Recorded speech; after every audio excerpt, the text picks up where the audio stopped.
Medina Madina Madina Madina Madina Madina Madina Madina. जब आ गई हैं तो सुने, मर्दों में कम है ऐसे जो अपने मरे हुए भाई का गोश्त खाने जैसा, औरतों में ज्यादा।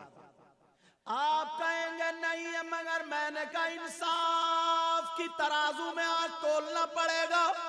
मेरी बात हो तो ये कह सकते हैं कि मैं नहीं मानता। नदीम रजा जो शायर इस्लाम है, इनकी बात है तो कोई ये कह सकता मैं नहीं मानता। शाकार तरन्नुम असद इकबाल साहिब है, अगर कोई इनकी बात ये कह सकता नहीं मानता। ये क्योंकि हमारे आपके पास नफ्स है, एक दूसरे से जलन हसद बहुत ज्यादा बढ़ चुका है। मगर सुनो प्यारे, मैं सबकी बात रोकते हुए ऐसा कलाम पेश करूंगा, कोई माई का लाल इसके ज़ेरो ज़बर में, इसके नुक्ते में, इसके एक लफ्ज में भी शक नहीं कर सकता।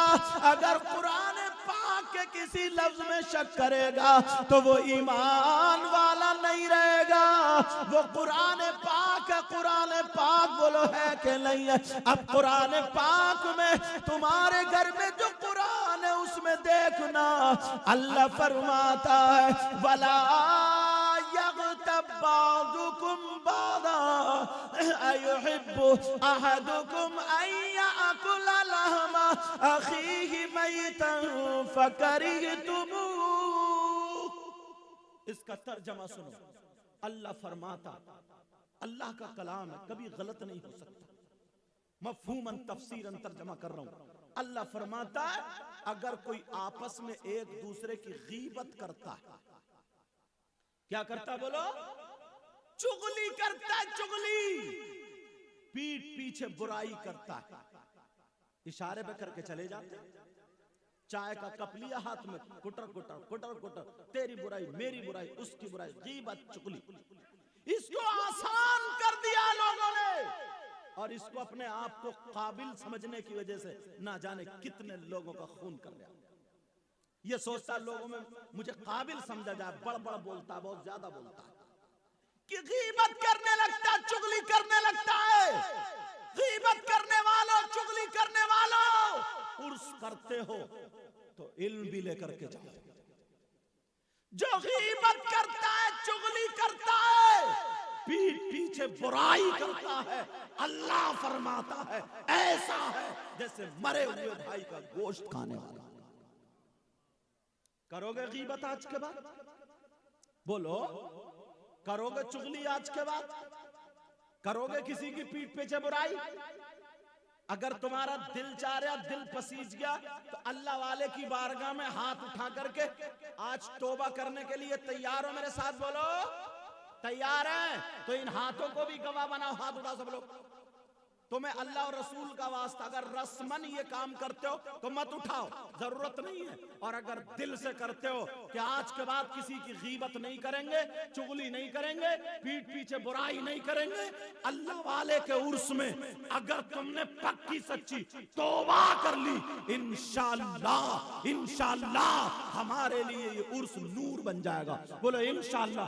तौबा करो, बोलो या अल्लाह हम अपने गुनाह से तौबा करते हैं, मौला तुझसे अहद करते हैं, वायदा करते हैं, आज के बाद गीबत नहीं करेंगे, चुगली नहीं करेंगे, पीठ पीछे बुराई नहीं करेंगे।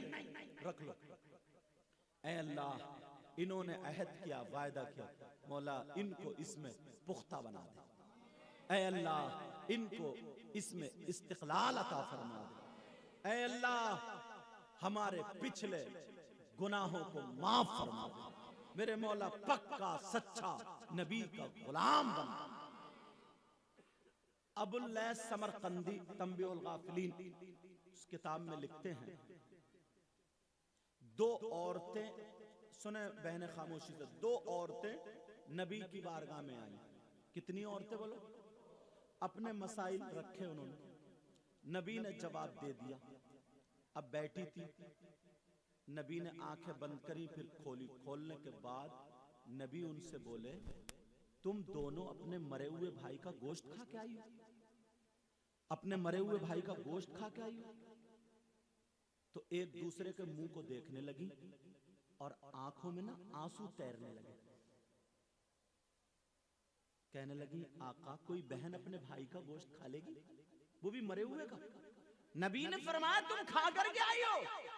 औरतें सुने, दोनों की आंखों में आंसू। कहने लगी आका हमने मरे हुए भाई का गोश्त नहीं खाया। नबी बोले खा करके आई हो?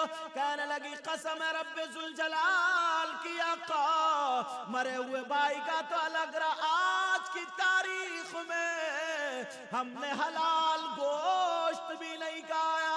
नबी ने फरमाया खड़ी हो उधर जाओ, दोनों अपने हल्क में उंगली डाल के कह करो।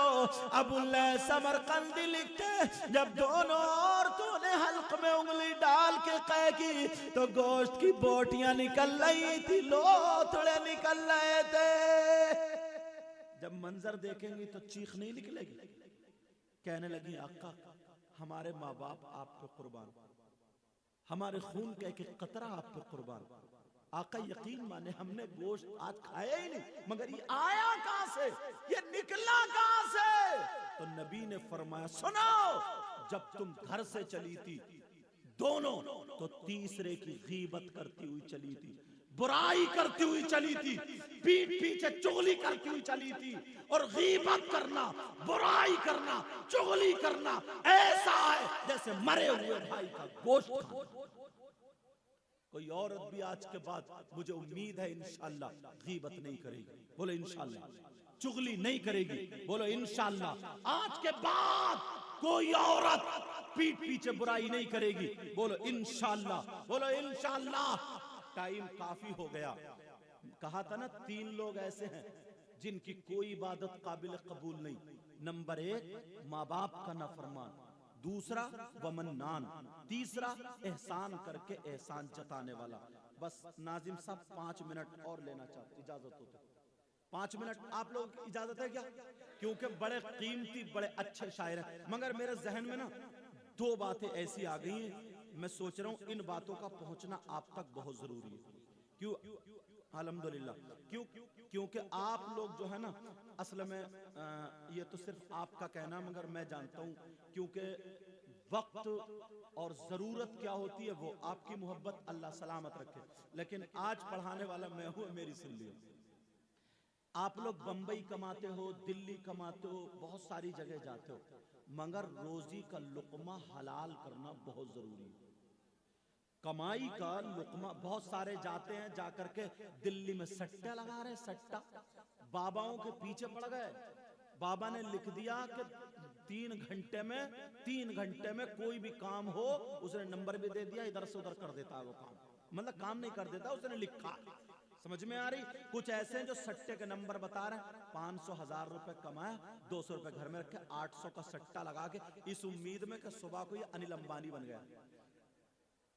अगर मान लो 1 आध रुपया उसका निकल भी आया तब भी हराम है, हराम। वो शख्स कितना बुरा होगा जो सगा बेटा अपनी मां पे गलत नजर रखे, कितना खराब होगा वो। बोलो गलत होगा नहीं होगा? जो सगा बेटा अपनी मां के साथ जिना करे, कौन है वो? नबी फरमाते, मैंने कहा हदीस पे टेकूंगा बात, आका फरमाते हैं, अल्लाह कहते हैं सूद ब्याज, सूद लेने वाला देने वाला, ब्याज का कारोबार करने वाला, लेने वाला, देने वाला। मैं कोटा तकरीर करने गया, पता चला किसी को सैयद साहब हुए हैं, कमेटी वालों ने बता दिया अपनी तारीफ के मारे कि हमने इतने बड़े आदमी को बुलाया, जबकि बड़ा तो हुई नहीं, मैं छोटा हूं, दुआ करो अल्लाह मुझे भी अच्छा कर दे, समझे? और तो वो आया मिलने के लिए, उसने 500 रुपए दिए, बोले हुजूर दुआ करना। मैंने कहा अच्छा। मैंने कहा काय के लिए दुआ करूं? बोले वैसे कारोबार ठीक चल रहा है आपकी दुआ से, कारोबार बहुत अच्छा है मेरा। मैंने कहा अच्छा, अल्लाह बरकत फरमाए। मुझे क्या पता? मैंने कहा अल्लाह बरकत फरमाए, सच बता रहे हो जो मैंने कहा अल्लाह बरकत फरमाए। मैंने कहा क्या करते हो कारोबार? बोले हजरत मैं तो कुछ भी नहीं करता हूं। मैंने कहा अच्छा, तो फिर आपके बच्चे कर रहे होंगे, क्या करते हैं कारोबार? बोले बच्चे भी नहीं करते। मैंने कहा कारोबार है क्या? मैं समझा कोई फैक्ट्री होगी, कुछ ना कुछ मजदूर लोग कर। मैंने कहा कारोबार क्या है? बोले हजरत आराम से कमरे में लेटता हूं, 2 करोड़ रुपया मार्केट में अपने ही घूम रहा। समझ गए बात? 10,000 देता है, 3 महीने बाद 13 लेता है, 12 लेता है, 11 लेता है, जितने में सेट हो गई। जो लोगों को जरूरत है देता है, फिर उनसे बढ़ करके लेता है। बखुदा बता रहा हूं 500 मैंने से फेंक दिए। मैंने कहा ऐसी कमाई पे लानत है। सुनो, जो सूद और ब्याज का कारोबार करते हैं, मालदार होने के चक्कर में, रुपये कमाने के चक्कर में, आखिरी हदीस का हिस्सा सुनो। नबी फरमाते हैं जो सूद और ब्याज इसका गुनाह, उस गुनाह के 70 हिस्से हैं, 70 टुकड़े हैं, 70 जुज हैं।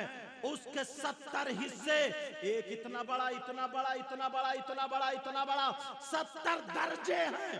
नबी फरमाते हैं 70 के 70 दर्जे सामने रखे हो, उन 70 दर्जों में सबसे छोटा वाला दर्जा, उसका गुनाह और पाप ऐसा है जैसे सगे बेटे का मां के साथ जिना करना।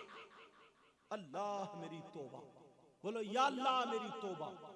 हराम का लुक्मा आने मत देना, हराम का रुपया पैसा मत आने देना। दाल से खा लेना, बकरे से मत खाना, चटनी से खा लेना, गोश्त से मत खा लेना। दुनिया कहेगी मकान अच्छा नहीं था, दुनिया कहेगी कि साहब गरीब रह गया, मगर ये नहीं कहेगी कि किसी का माल दबा के चला गया। कितनों के कब्रिस्तान में चर्चे होते हैं कि था तो हाजी मगर था दिल का बड़ा काला, था तो नमाजी मगर था बड़ा पापी, था तो मालदार मगर था बड़ा लुटेरा, था तो पैसे वाला मगर बहुत ज्यादा लोगों का खून चूसा, जुल्म किया, जमीनें दबा लिए, हड़प लिए। इस बातों से तुम्हें याद ना करा जाए, बल्कि याद किया जाए तो इस बात से याद किया जाए बेचारा गरीब था, बच्चे थे मगर था बड़ा भोला, था बड़ा सीधा, आज तक किसी का दिल नहीं दुखाया। इससे अल्लाह भी राजी, रसूलुल्लाह भी राजी, और फिर अमाल भी वैसे ही हो जाते हैं। समझ में आ